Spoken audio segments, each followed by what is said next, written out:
Alors, les fractions, c'est très simple. Donc pour arriver à faire n'importe quelle fraction dans un sujet de DST, n'importe quel calcul, il n'y a qu'une seule idée à savoir, et si vous retenez ça, vous savez tout. Il ne faut surtout pas confondre la règle des additions-soustractions de fractions, dans lesquelles on est obligé au préalable de réduire au même dénominateur, avec la règle des multiplications de division, où en gros on multiplie les numérateurs entre eux et les dénominateurs entre eux. Je m'explique. Si on fait 2 cinquièmes plus par exemple un tiers, on ne peut pas les ajouter tel quel, on ne peut pas ajouter des cinquièmes avec des tiers. En revanche, comme vous le savez, on ne change pas une fraction en multipliant en haut et en bas par le même nombre. Donc 2 cinquièmes, ça ne bouge pas, fois 3 tiers, plus 1 tiers qu'on va multiplier en haut et en bas par 5, le dénominateur de la première. Ça nous donne donc finalement 6 quinzièmes plus 5 quinzièmes. On ajoute à présent les numérateurs. Si je donne tout le détail, c'est 6 plus 5 sur 15, c'est-à-dire 11 quinzièmes. Donc voilà pour les additions-soustractions. Ici au passage, il n'y a pas de simplification. 11 c'est 11 fois 1, 15 c'est 3 fois 5, on ne peut pas le simplifier. Et donc à présent, si on s'occupe de la règle des multiplications et divisions, ne surtout pas confondre avec 2 cinquièmes fois 1 tiers, où là ça va nous donner tout simplement 2 fois 1 sur 5 fois 3. On multiplie les numérateurs entre eux et les dénominateurs entre eux, et ça fera 2 quinzièmes tout simplement. La règle qu'on vient de voir ici, elle est toute bête pour les multiplications, c'est que quand on a A sur B fois C sur D, ça fait tout simplement A fois C sur B fois D. Et avec ça, vous savez tout. Donc addition-soustraction, je réduis au même dénominateur au préalable. Multiplication-division, beaucoup plus simple. On multiplie les numérateurs entre eux et les dénominateurs entre eux. Maintenant, si on rentre un tout petit peu plus dans le détail, qu'est-ce qu'il faut avoir à l'esprit? Quand vous avez des additions-soustractions, vous pouvez avoir en gros trois types de réductions au même dénominateur. Ces réductions sont les suivantes. Donc si on fait par exemple 1 neuvième plus 2 neuvièmes, là on est dans le cas le plus simple, c'est-à-dire on a des fractions qui sont déjà au même dénominateur. 1 neuvième plus 2 neuvièmes, ça fait tout simplement 1 plus 2 sur 9, c'est-à-dire 3 neuvièmes. L'idée qu'il faut avoir qui est extrêmement importante dans les fractions, c'est que donc quand on fait des additions-soustractions, il faut simplifier toujours après avoir calculé, alors que dans les multiplications-divisions, ce sera avant. On ne encadre jamais un résultat avant d'avoir vérifié si on ne peut pas le simplifier. 3, c'est 3 fois 1, 9, c'est 3 fois 3, on peut donc barrer les 3 et il ne reste plus qu'un tiers. Donc après avoir effectué 1 plus 2 sur 9, il peut arriver que par le hasard des nombres, on ait une fraction qui puisse se simplifier. L'autre cas de figure, c'est quand on a par exemple 1 neuvième moins 2 tiers. Donc là, cette fois-ci, les dénominateurs ne sont pas les mêmes. Néanmoins, on voit que sans modifier la première, on peut obtenir le dénominateur 9 à partir de la seconde en changeant que la deuxième et en la multipliant en haut et en bas par 3. Ça va donc nous faire 1 neuvième moins 6 neuvièmes. 1 moins 6, ça fait moins 5 neuvièmes. Aucune simplification possible, contrairement à tout à l'heure. Et enfin, dernier cas de figure, donc voilà, ça c'est le premier où on a les dénominateurs qui sont les mêmes, ça c'est le deuxième où on n'a qu'à modifier un des deux dénominateurs, et le cas le plus général, c'est celui-ci, c'est celui où on a des dénominateurs qui sont complètement différents, par exemple 1 neuvième plus 1 cinquième, où là, on n'a rien de commun, donc qu'est-ce qu'on va faire? On va multiplier toute la première en haut et en bas par 5, le dénominateur de la seconde, toute la deuxième en haut et en bas par 9, le dénominateur de la première. Ça nous donne donc 5 45e plus 9 45e. 9 plus 5, ça va faire 14 sur 45.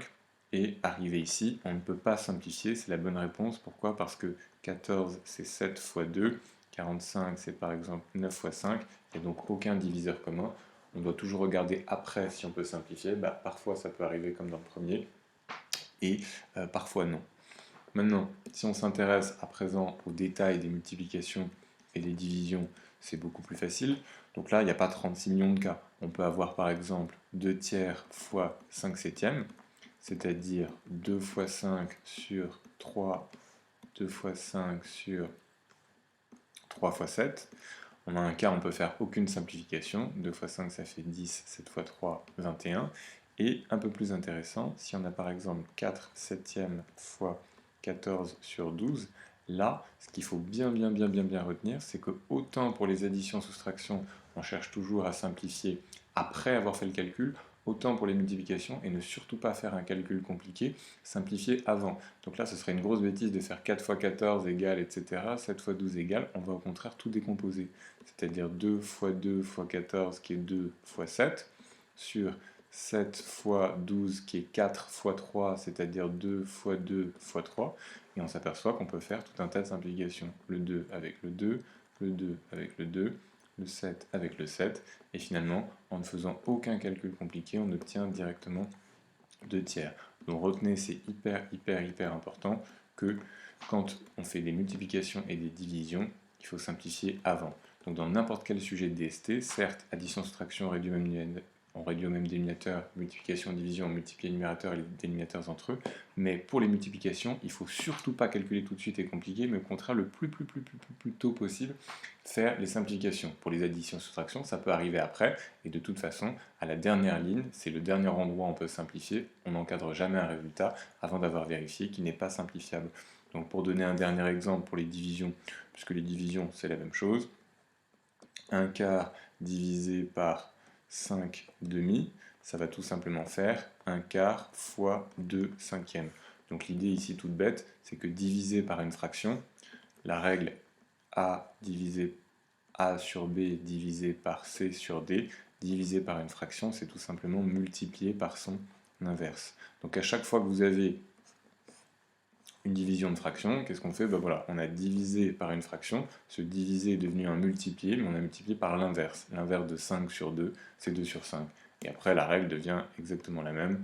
1 fois 2 sur 4, on ne l'effectue surtout pas, on le décompose comme 2 fois 2 fois 5, 2 et 2, et ça va nous donner finalement 1 dixième qu'on ne peut plus simplifier. Voilà pour tout ça. Donc une fois que vous savez faire tous ces exercices, addition, soustraction d'une part, multiplication d'autre part, parce que ce que vous allez avoir dans votre contrôle, c'est des exercices de ce type.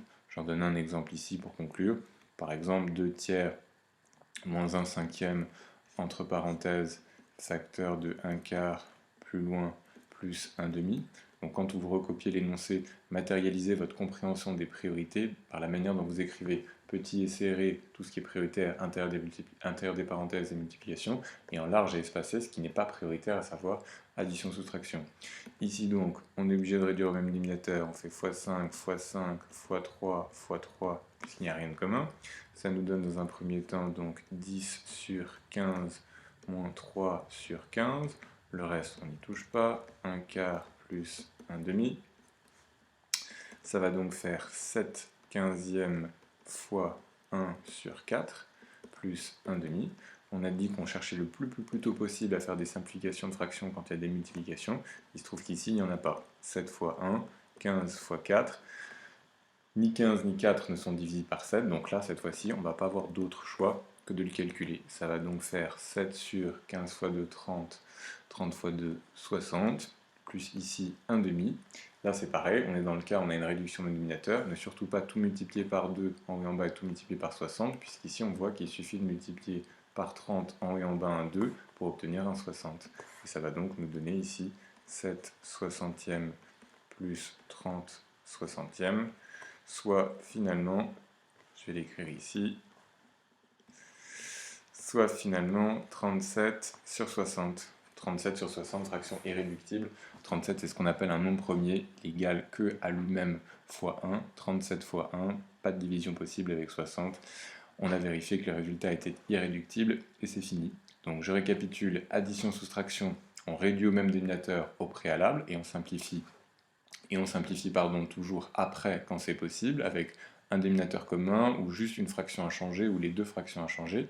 Multiplication, division, c'est beaucoup plus simple, les numérateurs entre eux, les dénominateurs entre eux, mais avant d'effectuer, on regarde toujours s'il y a des simplifications, c'est beaucoup plus facile de barrer des 2 et des 7 que de faire 4 fois 14 et 7 fois 12, et on imagine à peine ce que ce serait si le nombre était plus compliqué. Diviser par une fraction, c'est facile. La division de fraction, ça se ramène à une multiplication. Donc diviser par une fraction, c'est multiplier par son inverse, et après tout ce qu'on a dit sur les multiplications est vrai. Et quand on a des calculs un peu plus élaborés comme ça, comme vous l'aurez dans votre DST, eh ben, on fait les parenthèses en premier, première priorité, puis multiplication, division, ici avec une multiplication, et enfin addition, soustraction, réduction au même dénominateur.